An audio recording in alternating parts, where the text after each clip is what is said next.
तो CA foundation का सितंबर 2025 का ये अटेम्प्ट में हम लोग डिस्कस कर रहे हैं अकाउंट्स का पेपर। तो अकाउंट्स के पेपर में आप लोगों ने क्वेश्चन नंबर 1 देखो। इस बार का पेपर वैसे देखा जाए, अभी तक बच्चों का रिव्यू ये है कि पेपर लेंदी तो हमेशा ही होता है, और पेपर हाँ लेंदी तो हमेशा ही होता है, इसमें कोई डाउट नहीं है। ये पहली बार कोई लेंदी नहीं है, ठीक है। हाँ, फर्स्ट टाइम ये बोल सकते हैं कि बहुत टाइम के बाद कोई ऐसी चीज पूछी जा रही है जो अनएक्सपेक्टेड थी। ये नहीं कह सकते कि टफ था, अनएक्सपेक्टेड क्वेश्चन पूछे जा रहे हैं। मतलब ऐसी चीज जो कि जनरली आप लोग पिछले एग्जामिनेशन क्वेश्चंस देखोगे तो उनपे नहीं आया, बट अभी रिसेंटली उनमें पूछा जा रहा है। तो वो ये कुछ नया है जो इस बार है। तो आओ डिस्कस करते हैं। पहला तो क्वेश्चन नंबर 1 कंपलसरी होता है, तो इसके ट्रू फॉल्स फटाफट हम लोग जो आंसर्स है, मैं पूरे पूरे लिख नहीं रहा हूं, अभी समराइज है, सजेस्टेड आंसर इंस्टीट्यूट निकाले गई। हम लोग जो है एक बार फटाफट डिस्कस कर लेते हैं। Question number 1 is compulsory. तो आप लोग पता है क्वेश्चन नंबर 1 क्या है? ट्रू फॉल्स थ्योरी का ही क्वेश्चन होता है जनरली। तो बता दो क्वेश्चन नंबर 1 में आपने क्या बताया, ट्रू या फॉल्स, कौन कौन से केसेस में? तो आप ही लोगों से पूछता हूँ, ठीक है। Let's see, state with the reasons whether the following statements are true। अब आप अपने मार्क्स निकाल सकते हो, ठीक है। State with the reasons whether the following statements are true or false। The materiality depends upon only upon the amount of item and not upon the size of business, nature and level of information, level of person making the decision। क्या material याद है? Materiality principal का मतलब क्या होता है? Information कितना बड़ा मटेरियल है, मैटर कितना करता है, सिर्फ अमाउंट पे डिपेंड करता है या बिजनेस के साइज पे भी डिपेंड करता है? बिजनेस के साइज पे डिपेंड करता है। यस, बिजनेस के साइज पे डिपेंड करता है। अगर बिजनेस का साइज बड़ा है, अमाउंट 500 रुपए है, अमाउंट अगर बिजनेस का साइज है मतलब 100 करोड़ का बिजनेस है, कितना? 100 करोड़, और चोरी हुई है 1 लाख रुपए की, तो क्या ये मटेरियल है? अरे बोलो, क्या ये मटेरियल है? नहीं। पर अगर 10 लाख की हुई, 1 करोड़ की हुई, तो वहां मटेरियल बन जाएगा, हाँ या ना? तो ये स्टेटमेंट फॉल्स होना चाहिए। आगे, while preparing income and expenditure account as per the accrual concept, the income and expenditure account is considered in the period in which actual receipts and actual payments are made। क्या ये सही बोल रहा है? False है। The income and expenditure is considered नहीं, एक minute, income and expenditure account बना रहे हैं, एक्रूअल बेसिस भी बनाते हैं, सही है।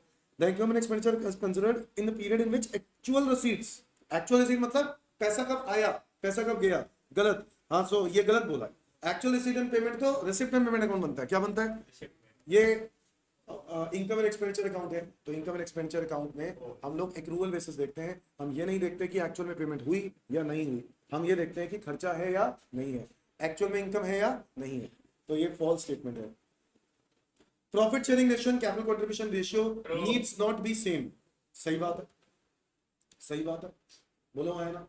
अच्छा, depreciation is not provided in the financial year when the entity इंकर लॉस। क्या ये बात सही बोल रहा है? गलत बोल रहा है। ऐसा कुछ भी नहीं होता। ऐसा कब पढ़ा कि डेप्रिसिएशन प्रोवाइड ही नहीं करेंगे अगर एंटिटी ने लॉस इंकर किया? ऐसा कुछ नहीं है। एंटिटी प्रॉफिट करे या लॉस, डेप्रिसिएशन इंकर होता है। The concept that helps in keeping business affairs free from influence of personal affairs of owner is known as matching concept false। क्यों? ये कौन सा कॉन्सेप्ट है? सेपरेट लीगल एंटिटी है, बिजनेस एंटिटी कॉन्सेप्ट। क्या बोलेंगे? Business entity concept. कौन सा कॉन्सेप्ट लगेगा? बिजनेस एंटिटी, जहां पे ये लिखा है कि मालिक अलग होता है और जो बिजनेस होता है वो अलग होता है, अलग अलग होते हैं। A company can not issue equity shares at discount to general public. True? अरे बट यहाँ पर आपको एक्सेप्शन बताने हैं क्या? यहाँ पर तो जनरल बताना था ना। क्या बोला? ट्रू स्टेटमेंट होगी, बोलो हाँ या ना? Company can not issue equity shares. अरे ठीक है, a company can not issue equity shares at discount to general public. बस बस बस, जनरल पब्लिक। तो ऐसे केस में स्टेटमेंट क्या होगी यहाँ पर? ट्रू। ठीक है, तो ये तो हमारे हो गए 12 नंबर के। ये लिखा है जनरली एक्सेप्टेड वैल्यूएशन प्रिंसिपल्स। ये बेसिकली अकाउंटिंग प्रिंसिपल्स जो गैप है, जनरली एक्सेप्टेड अकाउंटिंग प्रिंसिपल्स, उसी के बारे में यहाँ पे एक्सप्लेन करना था। किया तो होगा नहीं? मनी मैनेजमेंट सेपरेट एंटिटी सारे लिख दिए। कर दिया? मैं तो 7-8 लिख दिया, मतलब आधे नंबर मिल जाएगा। Record the following transaction in purchase book. तो ये तो हुई, क्या होगा? Purchase goods from Gupta and company आएगी ऑन क्रेडिट, उधार पे खरीदा है तो ये आएगी, और ये भी, और ट्रेड डिस्काउंट माइनस हो जाएगा, पैकिंग चार्जेस ऐड हो जाएगा। तो ऐड करने के बाद में टोटल अमाउंट लिख दिया होगा राइट हैंड साइड पे, ऐसे ही किया। ऐसे ही 6 दिसंबर 2024 नहीं को आएगा। ये नहीं आएगा, है ना, क्योंकि फर्नीचर परचेज किया, फर्नीचर एक एसेट है, गुड्स परचेज किए उधार पर, है ना, ये आएगा, यस ये आएगा। यानी इससे पता चल रहा है कि डिस्पोजेबल्स का काम करते हैं। क्या करते हैं? डिस्पोजेबल्स।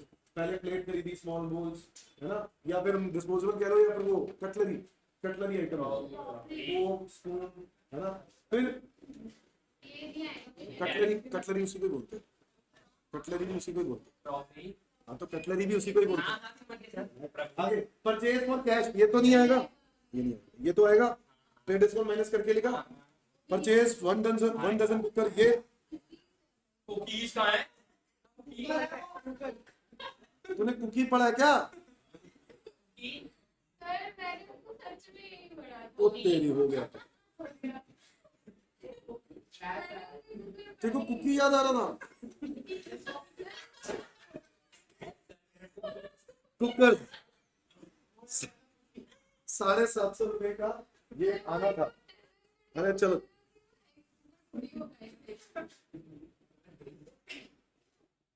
ये आना, अच्छा चलो इधर, सर ये तो discuss the following are the details of machinery held by firm. आपको इसमें sum of years of digits method से डेप्रिसिएशन निकालना था। आपको यूजफुल लाइफ दी हुई है 8 साल, स्क्रैप वैल्यू दिया 20,000, परचेज वैल्यू दिया 11 लाख, मशीन 1, मशीन 2, मशीन 3। इसके बाद M1 1 अप्रैल 2024 को जो आपने खरीदा हैज बीन ऑब्सोलीट, मशीन क्या हो गई? Obsolete, and has been sold for this. ठीक है, आपका मतलब ये परचेज और सेल दे दिया।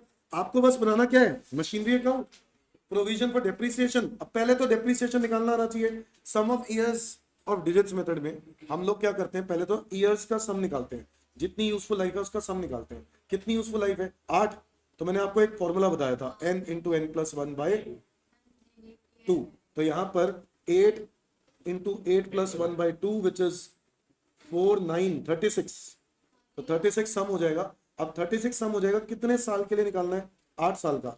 और हम कौन से ईयर की बात कर रहे हैं बोलो? 1 अप्रैल 2024।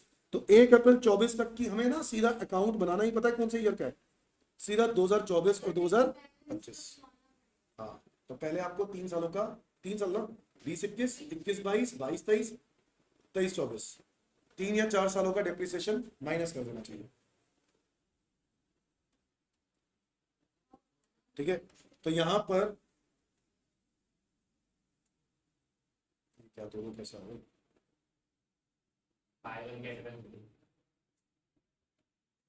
हाँ, तो यहां पर आपने देखा कितने साल आपने उसको यूज किया, मशीन को, M1 को, M1 को आपने यूज किया 1/4/2021, 21-22, 22-23 और 23-24, यानी 4 साल।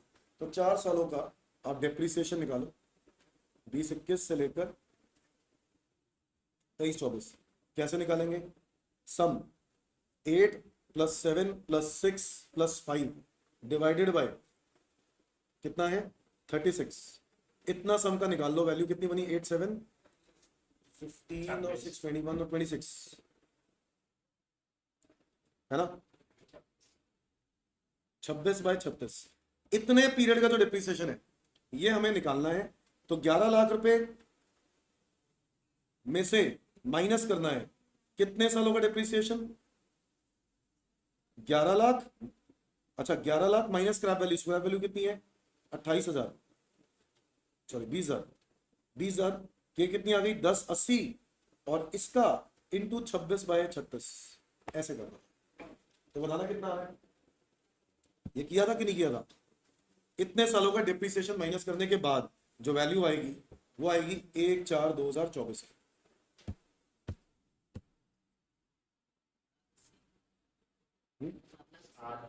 780 माइनस कर देंगे।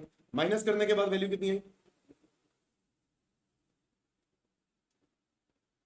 3,20,000। तो मशीनरी M1 का ओपनिंग बैलेंस आ गया हमारे पास। ऐसे ही M2 का निकाल लो, M2 का निकाल लो। अब M2 जो है, अगर मैं M2 का देखूं तो M2 1/4/22 को खरीदी थी। इसकी लाइफ भी कैसे निकालोगे? वही 36, है ना, सम ऑफ डिजिट्स क्या बनेगा? 36। और कितने साल यूज किया? 22-23 और 23-24, यानी 2 साल। तो 8 प्लस 7 यानी 15, 15/36 मल्टीप्लाई बाय 940 की कॉस्ट, 40 का स्क्रैप वैल्यू यानी 9 लाख। कितना आएगा ये आगे डेप्रिसिएशन निकालो इसको, 3 लाख। और इसको टोटल 940 में से क्या कर देंगे माइनस, ये मेरी आ जाएगी 1/4/2024 की वैल्यू। कितनी आई? 5,65,000। और M3 इसका डेप्रिसिएशन अब नहीं हुआ तो रोने की जरूरत नहीं है, इसको लिखो, इसको लिखो। अगली बार एग्जाम में फिर आ गया तो क्या करोगे? लिखो इसको, सारे बच्चे लिखो। के बोल रहे हैं कुछ लाए नहीं।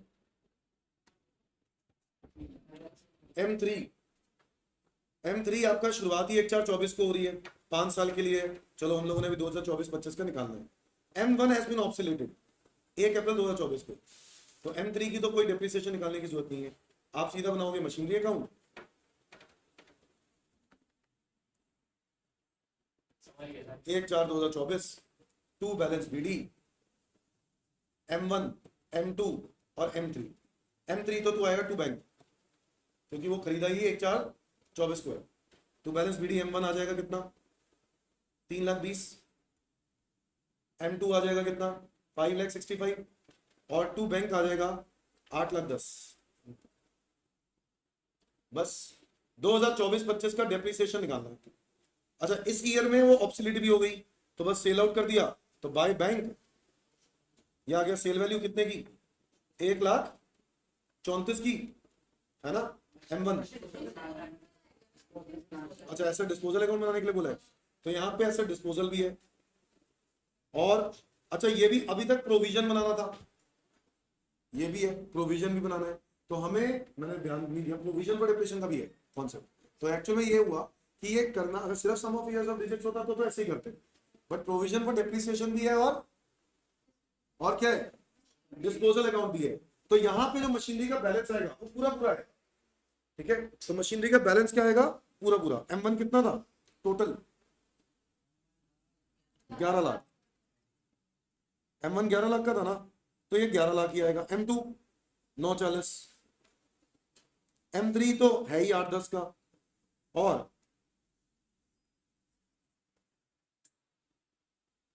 यहां पर हम लोग साथ में क्या बनाएंगे? Provision for depreciation. उस अकाउंट में जो भी आज तक का डेप्रिसिएशन था वो डाल दो, बाय बैलेंस BD। बोलो M1 का कितना है प्रोविजन फॉर डेप्रिसिएशन? ये सारा अमाउंट 780 यहां आ जाएगा।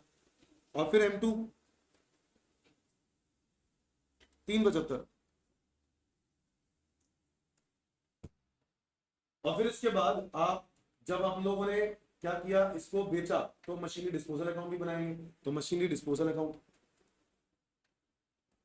तो देखो, शुरुआत ऐसे करनी थी। अब मुझे नहीं पता आप लोगों ने कैसे किया, बट तरीका ये है, इसका प्रोसेस ये था। M1 M2 और M3 को sum of years of digits method से डेप्रिसिएशन निकाल के हमें उसकी वैल्यू निकालनी थी। हालांकि वो बात हो रहा है कि मशीनरी अकाउंट में पूरा पूरा बैलेंस आएगा, मशीनरी अकाउंट में पूरा पूरा आएगा, और यहाँ पर प्रोविजन फॉर डेप्रिसिएशन उसका डेप्रिसिएशन आ जाएगा अब तक का। और फिर मशीनरी डिस्पोजल, जो मशीनरी हमने बेची उस पूरा मशीनरी का बैलेंस उठा के यहां डाल देंगे। टू मशीनरी कौन सी वाली बेची है? M1 कितने की थी? 11 लाख। और इसका बाय प्रोविजन फॉर डेप्रिसिएशन, इसका डेप्रिसिएशन यहां से डाल दो। कितना? 7,80,000। कितने का बेच दिया? बाय बैंक कितने का बेच दिया? 1,34,00,000। बस आ जाएगा by profit and loss account, by P&L यानी लॉस।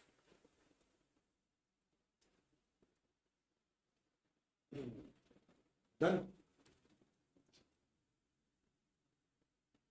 क्वेश्चन नंबर 2 का ये हो जाएगा, मैं आगे बढ़ता हूं, छोड़ो। क्वेश्चन नंबर 2 का B, जल एंट्रीज पास करनी थी, हो गई थी ये?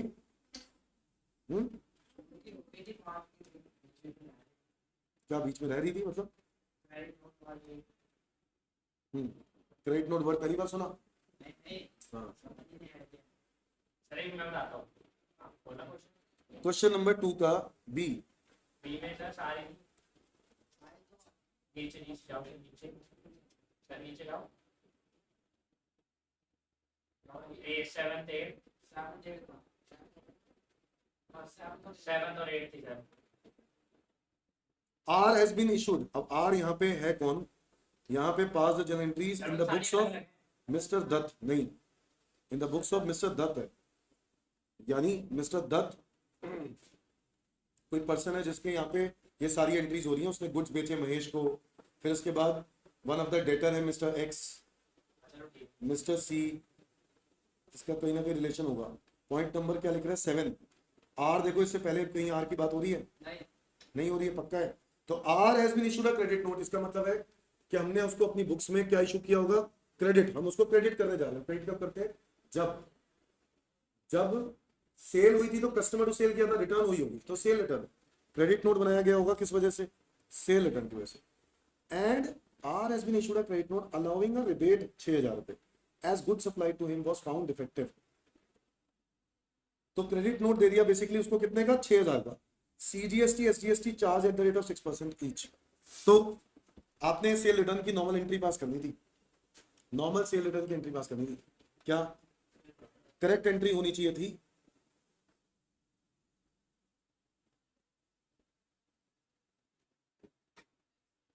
तो करेक्ट एंट्री होनी चाहिए थी सेल्स रिटर्न। और ये लिखा है कि इन्होंने एंट्रीज पास नहीं करी।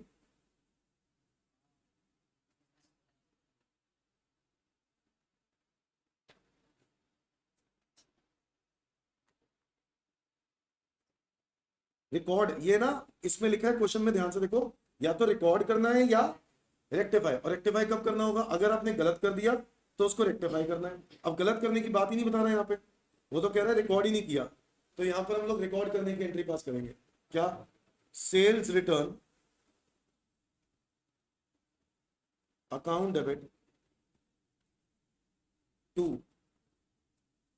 आर। अच्छा, अब जो सीजीएसटी एसजीएसटी हमने आर टू सेल्स जब करी होगी तो हमने क्या एंट्री पास करी होगी?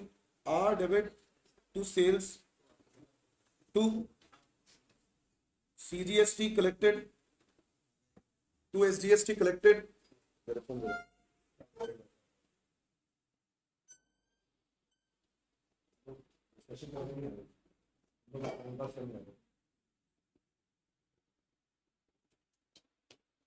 क्योंकि बहुत टाइम हो गया ना, निकले नहीं थे। डिस्कशन नहीं, वो जरूरत क्या है?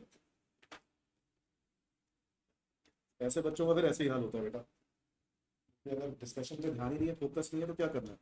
क्या करोगे? क्या पेपर देने के भी टाइम पास कर रहे हो, घर वालों के आंखों में धूल झोंक रहे हो, और कुछ नहीं, कुछ नहीं है। आर जब सेल करी होगी तो आपने सेल करने के वक्त आपने 6000 रुपए की सेल की अगर एंट्री पास करी होगी तो सीजीएसटी लगाया होगा 6% और 6%, 360 360, यही आ रहा था ना? 6/100 360 यार 360 36 आएगा। 6000 का 360 आएगा। और ये कितना बनेगा? 6720। तो अब रिटर्न करनी है तो एंट्री क्या होगी?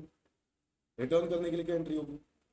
यही चीज जो कलेक्टेड था, इस चीज को हम लोग क्या कर देंगे? डेबिट। तो CGST collected account debit, SGST collected account debit to R. तो यानी ये होना चाहिए था 360 6000, और ये टोटल हो जाएगा 6720। ये रिकॉर्ड करने की एंट्री पास करनी थी। ये तो मैंने सेल की ऐसी एंट्री पास कर दी, ये करनी है क्योंकि लायबिलिटी क्या हो गई? खत्म। अब लायबिलिटी खत्म हो गई, वो रिफंड हो गया पैसा। और क्या बोलो? फर्स्ट वाला क्या था? फर्स्ट वाला तो सिंपल ही लग रहा है। Sale of goods 180 less price less 10% credit discount, जिसमें से 50% इज रिसीव, जिसमें से 2/3 is receive by cheque and the balance is receive in cash. तो बताओ सेल करने की क्या एंट्री होगी? सेल रिकॉर्ड करनी है ये, तो क्या एंट्री होगी सेल करने की? Mahesh bank Mahesh account debit, bank account Mahesh debit, और कुछ पैसा बैंक में भी आया है और कुछ पैसा कैश में भी आया है।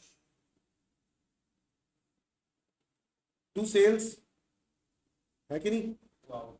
और to output CGST, to output SGST.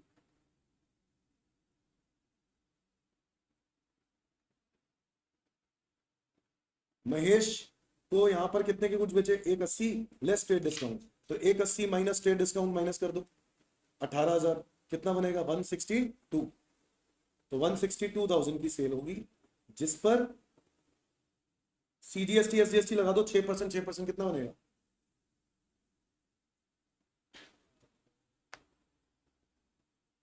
है कुछ कैलकुलेटर,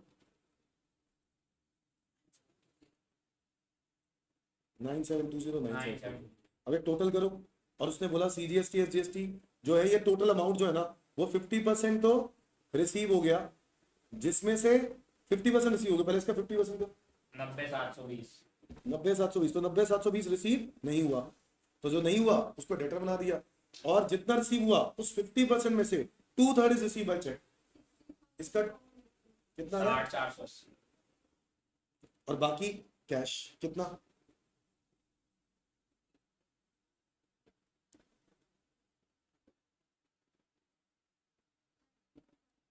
30 32 32 40। तो ये आ रहा है,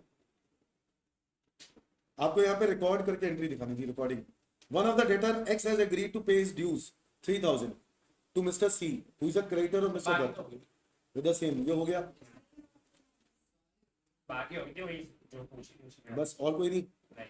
7th 8th आसान था, मतलब तुम लोग फंसे तो यहाँ पे फंसे, तो ये क्वेश्चन में 2A ओके। और थर्ड किया नहीं, थर्ड किया नहीं, ये छोड़ना होता है तो यही क्यों छोड़ा, सबसे अलग जो लंबा था, मेरे को अपनी में अलग है। नहीं तो ठीक ही लग रहा है। आपको यहाँ पे सिंगल एंट्री है, आपको बैलेंस शीट बनानी थी, ऐसे कई क्वेश्चन हमने प्रैक्टिस किए, डेटर का अकाउंट बनाना था, ये सारे बनाने ही पड़ेंगे, डेटर्स क्रेडिटर्स। बोलो वीर, क्या डिस्कस करना है या नो, थर्ड का भी यही लिखने थर्ड फाइनल। क्योंकि इसका बी पार्ट बेकार विकट बेकार था, अब पढ़ लेते हैं। Mister P was carrying on business 1st April 23 he admitted Q as a partner giving him 1/4 share, ठीक है। It was agreed at goodwill of the firm is 24,000, खत्म कहानी। On 1st July R was admitted as a partner and it was agreed that goodwill of the firm will be determined at 40,000। तो भाई ये अलग है, इसका अलग करना है, and the new profit sharing ratio PQR will be this। तो पहले इसका कंप्लीट करो P वाले का, फिर जब वो नया रेशियो आएगा वही अगले वाले की सिचुएशन में क्या बन जाएगी, ओल्ड रेशियो, तो ओल्ड रेशियो बन गई न्यू रेशियो। 1 सितंबर 2023 ऐसे एडमिट हुआ, क्या ही मुश्किल है इसके अंदर, पहले आपने P करना है, पहले P को एडमिशन दिया 1/4, और फिर उसके बाद अपने न्यू रेशियो के हिसाब से क्या कर दिया, गुडविल की एंट्री पास कर दी। क्या जो गुडविल था वो लेके आना था ना उसने, क्या वो लेके आ रहा है गुडविल, नहीं गुडविल लेके नहीं आ रहा, तो हम लोग क्या करेंगे, P capital account debit to, पहले वाले पार्टनर्स कौन से थे, अच्छा P अकेले का था, Q's capital account debit to P's capital, बोलो आए ना, जो गुडविल आएगा उसका गुडविल का शेयर निकाल लो, 24,000 रुपए, 24,000 का 1/4,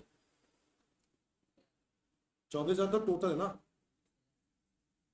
हाँ तो यार 6,000, पहली एंट्री 6,000 की होनी थी, ये वाली होनी थी।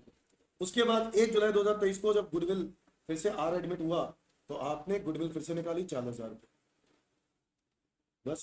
तो अब यहाँ पर आपने एंट्री पास करी, क्या एंट्री पास करोगे, अब आपके पास दो पार्टनर्स हैं P और Q, बोलो आया ना। अब 1/4 के लिए ना Q, तो रेशियो क्या निकलेगा, निकाली थी रेशियो,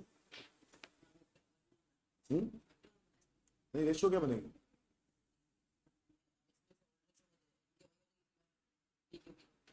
ठीक है क्या होगा, बहुत बढ़िया, 3:1 will be the ratio।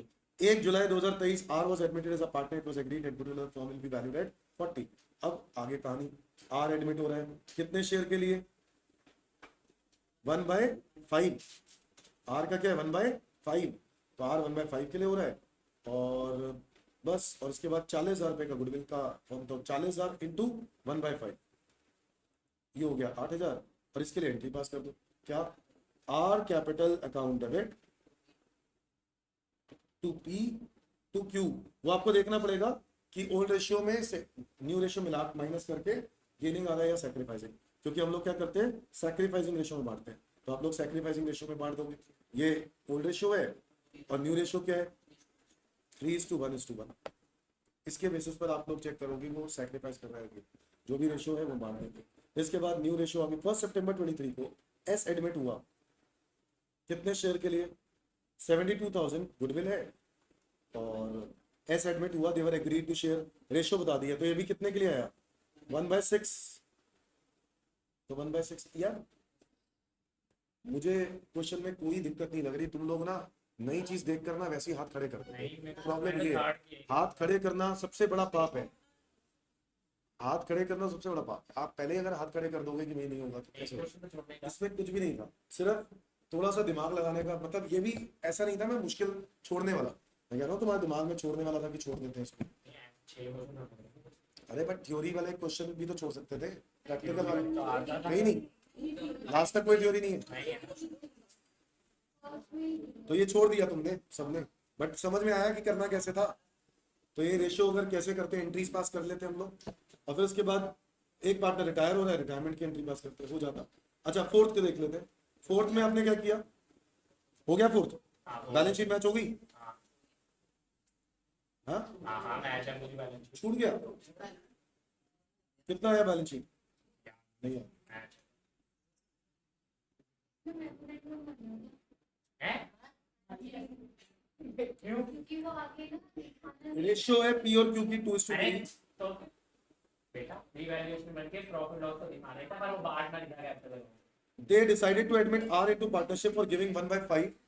R will bring 80,000 share of capital but is unable to bring his share of goodwill. It was decided to calculate goodwill based on R share of profit and the capital contribution made by him to the firm. तो आपने hidden goodwill, यहाँ पे goodwill जो है ना, goodwill दी नहीं हुई, तो गुडविल को वैल्यू करना था। हाँ, तो 80,000 के शेयर से ही निकालना पड़ेगा, और उसका शेयर ऑफ प्रॉफिट कितना था आर का, 1/5। तो टोटल आ जाएगा, टोटल कैपिटल कितना आ गया, 4 लाख रुपए, और उस टोटल कैपिटल में से माइनस कर दो पी और क्यू के और आर के कैपिटल। 80 160, 80 माइनस किया, 160 माइनस किया, और फिर 80 माइनस करो, ये आ जाएगा गुडविल। कितना है, 80,000। तो 80,000 हिडन गुडविल, सही है, आया था ऐसे। हिडन गुडविल आने के बाद आपने आर का शेयर निकाल लिया, जो वो लेके नहीं आया, नहीं लेके आया ना वो, तो इसलिए हम लोग एंट्री पास कर देंगे आज capital account debit to sacrificing partners. Partners will not withdraw their share of goodwill. ठीक है, इसका कुछ भी नहीं करना था, विड्रॉ नहीं कर रहा वो। आगे जनरल रिजर्व में ट्रांसफर टू पार्टनर्स कैपिटल, वो तो वैसे ही करते हैं, वो तो ऐसे ही करते हैं। प्रोविजन फॉर डाउटफुल डेट ये वगैरह दे दिया, रिवैल्यूएशन की आइटम दे दी, इसमें तो कुछ भी नहीं है। पार्टनर्स ने एग्री किया कि value of assets and liabilities remain the same. मतलब बिल्कुल सही है, अगर आपने मेमोरेंडम बना दिया परफेक्ट है, कोई दिक्कत नहीं है, मेमोरेंडम रिवैल्यूएशन अकाउंट बनना। या फिर आप एसेट्स का टोटल रिवैल्यूएशन प्रॉफिट लॉस निकाल लो और उसको गेनिंग टू सैक्रिफाइसिंग कर लो। बात दोनों में एक ही थी, आपको याद है मैंने करवाया उस मेमोरेंडम रिवैल्यूएशन, और या फिर आप gaining to sacrificing. Revaluation account, partners capital और बैलेंस शीट अपनी। Following is the receipt and payment of smart club.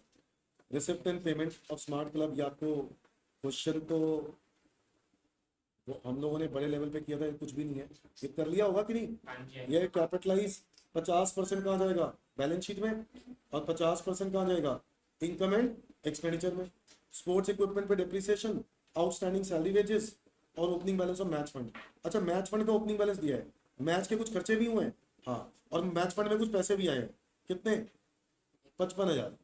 तो मैच फंड में पहले से बैलेंस कितना था, ओपनिंग बैलेंस ये रहा 30,000। बैलेंस शीट में आएगा ये 30,000 के अंदर मैच के कुछ डोनेशन आई है हमारे पास, कितनी आई है, 55,000 है ना, और मैच की कुछ टिकट्स हमने बेच दी 20,000, और मैच के खर्चे हो गए, वो खर्चे इसमें से क्या कर देने थे माइनस। मैच के खर्चे कितने हैं, 1,10,000, कितने हैं 1,10,000। अब जरा बताना कितना आ रहा है, 85, 95, 105, 5,000 एक्सेस बन रहा है। तो ये 5,000 कहाँ जाएगा, इनकम एंड एक्सपेंडिचर अकाउंट। 5,000 कहाँ जाएगा, इनकम एंड एक्सपेंडिचर में, क्योंकि कलेक्शन है हमारे पास कम। कितने की कलेक्शन है, 1,5,000। और खर्चे कितने के हो गए? 1,10, 5,000 जाना था इनकम एंड एक्सपेंडिचर अकाउंट। बस सब्सक्रिप्शन का क्या था? सब्सक्रिप्शन रिसीव हुई है कितनी? सब्सक्रिप्शन कितनी लिखी हुई है यहाँ पर? 4,20,000, ये रिसिप्ट है, यानी इतनी सब्सक्रिप्शन रिसीव हुई है 4,20,000। उसके अंदर receive at the end 31 March for the year and, मतलब इस साल की है ये। 23-24 का निकालना है हमने क्वेश्चन में? नहीं, हमें निकालना है 24-25 के लिए। और आपको ये जो दिया है, ये सब्सक्रिप्शन का जो दिया डिटेल, ये 40,000 रुपये दिया है। किस साल का? पिछले साल का। तो ये रिसीव जो हुआ है वो हटाना पड़ेगा। बोलो ऐसे किया था कि नहीं? आगे, और 31 March 2025 subscription due but not receive 25,000 रुपये। उसके बाद but pertaining to the year 25-26 से रिलेटेड सब्सक्रिप्शन कितनी है? 35,000। तो 25-26 हमने 25-26 का करना है? नहीं, तो 25-26 से रिलेटेड 35,000 रुपये आई, तो वो हटा दो, एडवांस हो गया। बस सब्सक्रिप्शन रिसीव इन एडवांस, ये पिछले साल का, ये 14,000 रुपये ऐड कर देंगे। ये आना था इनकम एंड एक्सपेंडिचर में सब्सक्रिप्शन। कितना आ रहा है?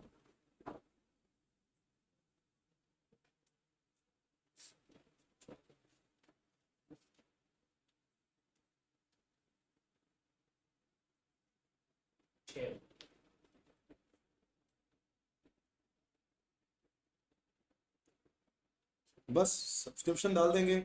और इनकम एंड एक्सपेंडिचर में क्या क्या जाएगा? टेलीफोन चार्जेस जाएगा, ऑफिस एक्सपेंसेस जाएंगे, सैलरीज एंड वेजेस में कुछ आउटस्टैंडिंग था वो जाके ऐड हो जाएगा, वो इस साल का है, आउटस्टैंडिंग ऐड कर देंगे, है ना, खर्चों में। ऑफिस एक्सपेंसेस हो गए, टेलीफोन चार्जेस हो गए। अच्छा, और सब्सक्रिप्शन इनकम में जाएगा कितना? इस साल का सब्सक्रिप्शन इनकम कितनी है? ये 6,000 कैसे होगी? ये 4,20 है बेटा। 20 है।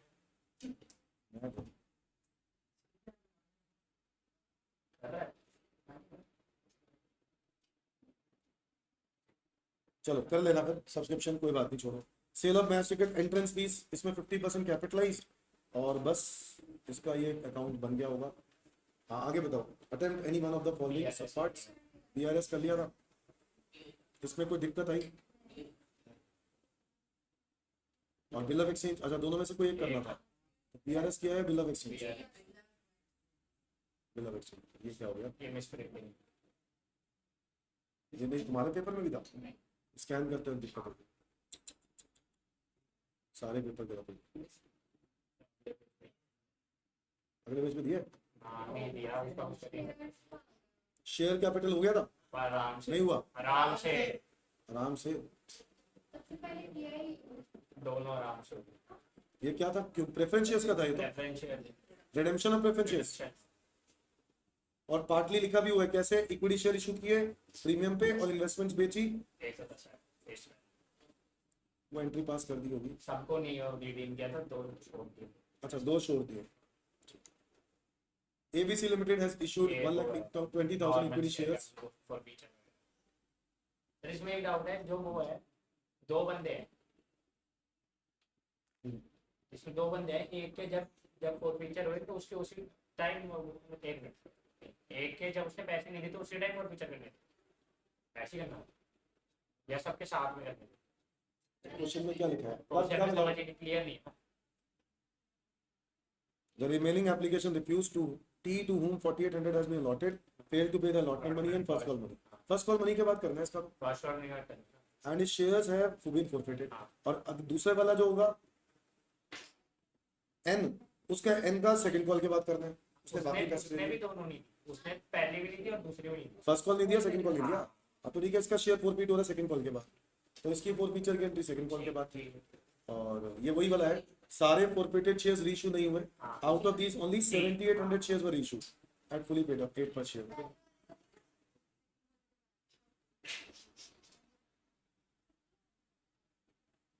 एक एंट्री अलग हो गया।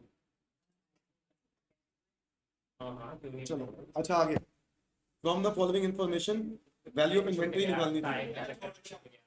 मैं तो टाइम के चक्कर में छूट गया। पेपर ही छीन लिया मेरा।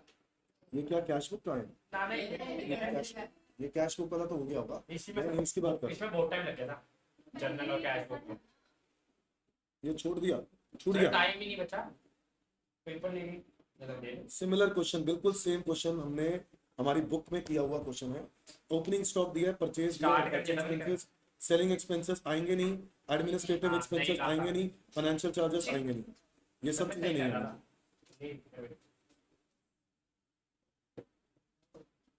ये किया था कि नहीं?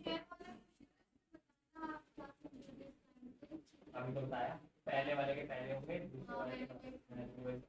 तो ऐसे ही करना है, कोई घुमा देगा नहीं। सिंपल वर्ड्स में लिखा है, after second call made an to home, जिसके 6000 शेयर फॉरफिटेड अलॉट थे, has been failed to pay 2 calls. मतलब पहली कॉल नहीं दी, दूसरी कॉल नहीं दी, ऑब्वियसली उसका शेयर फॉरफिट कब हुआ होगा? जब उसने दूसरा कॉल नहीं दिया। हाँ दोनों नहीं दी उसको।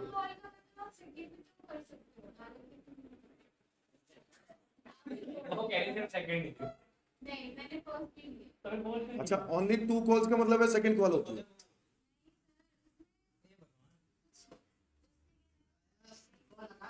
नहीं, उसमें जो पहले स्टेटमेंट ये है ना कि फर्स्ट कॉल हो गई, सेकंड कॉल हो गई, उसके बाद उसने कॉल नहीं की। ये स्टेटमेंट में फिर आप ये कर सकते हो ना कि सेकंड कॉल नहीं किया, लेकिन है तो ऐसा कि फर्स्ट भी नहीं किया। हाँ सर हो गया था वहाँ पर। ऐसा हो गया था एक बार।